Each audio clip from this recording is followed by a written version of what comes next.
सबको सादर नमस्कार। बच्चों, हम विचार कर रहे थे कुमारनाशान के कृतित्व पर। आगे हमें उनके नलिनी नामक खंडकाव्य की चर्चा करना है। तो वीणभूम की चर्चा तो हुई थी, ये भी कुमारनाशान की बहुचर्चित कृति है। तो देखिए, नलिनी उरु स्नेहम। वीणभूम के बाद कुमारनाशान की चर्चित कृति नलिनी का प्रकाशन 1911 में हुआ था। इसको एक स्नेह भी पुकारा जाता है।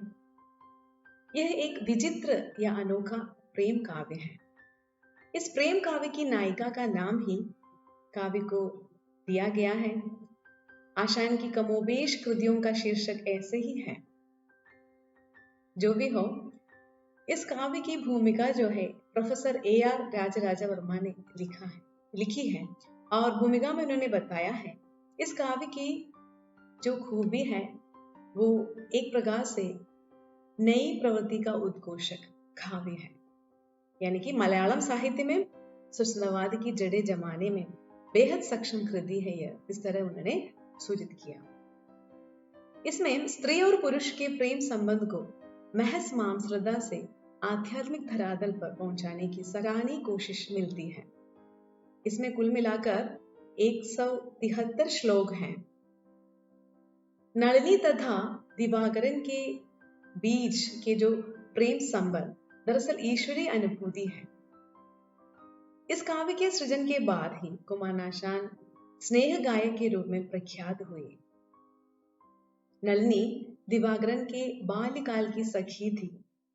बढ़ते उम्र के साथ उसके मन में दिवाकरन के प्रति अगाध प्रेम बढ़ने लगा और ये जो है जब जो है घर वाले उसकी शादी करने के लिए यानी कि जबरन उसकी शादी तय करते हैं, तब वह दिवाकरन की खोज में घर से निकल पड़ती है। इस दौरान दिवाकरन सन्यासी बन चुका था और वहां से प्रस्थान कर चुका था।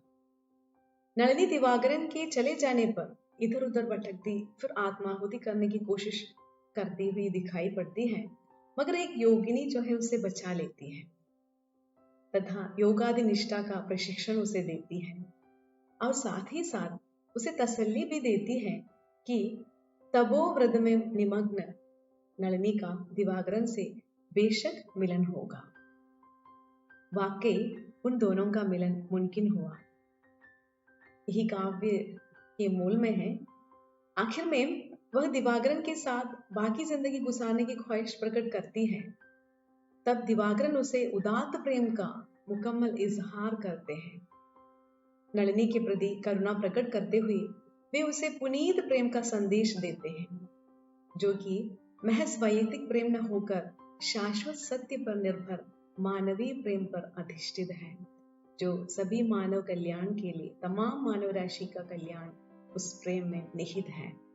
यही दर्शन काव्य के केंद्र में है। तो आगे हम उस काव्य को देख लेते हैं। देखिए, मलयालम साहित्य के सुस्नवादी काव्यों में आशान की जो ये काव्य कृति है, इसका बेहद उल्लेखनीय स्थान है। नायिका का नाम ही उन्होंने काव्य को दिया है। स्नेह का अनुभूतिपूर्ण चित्रण ही इस काव्य में प्राप्त होता है। इस काव्य के दो पात्र मैंने बताया, नलिनी और दिवाकरन, सद्गुण गुणों से पूर्ण है। दोनों के बीच का स्नेह ही वर्ण विषय है। स्नेह का जो साकार रूप जो है इसमें चित्रित है, वह अन्यत्र नहीं मिलता। यह स्नेह अत्यंत पवित्र है,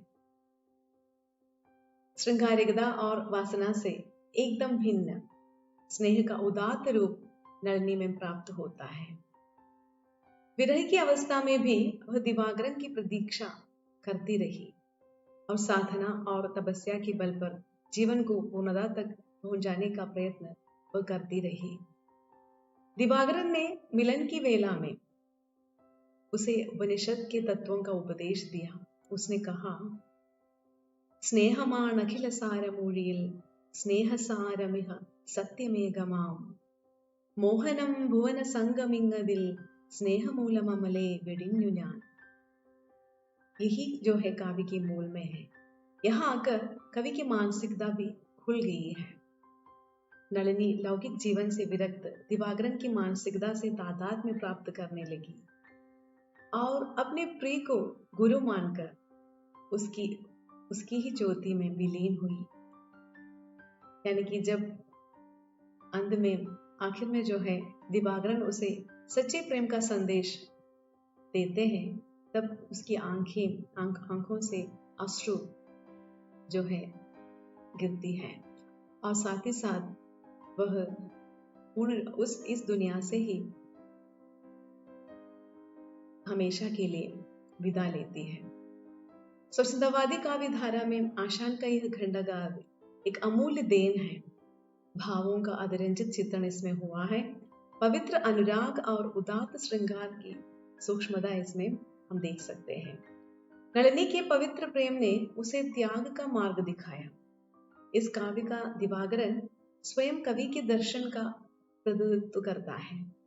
मोक्ष का जो मार्ग है दिवाकरन ने अपनी सखी और शिष्या नलिनी को प्रदान किया, उसी को अपने जीवन में भी आचरित करते हुए वह भी ब्रह्मानंद की स्थिति में पहुंच गया। और भारतीय अद्वैतवाद का जीता जागता चित्रण जो है इस काव्य में हम देख सकते हैं। तो इतना ही सही। धन्यवाद।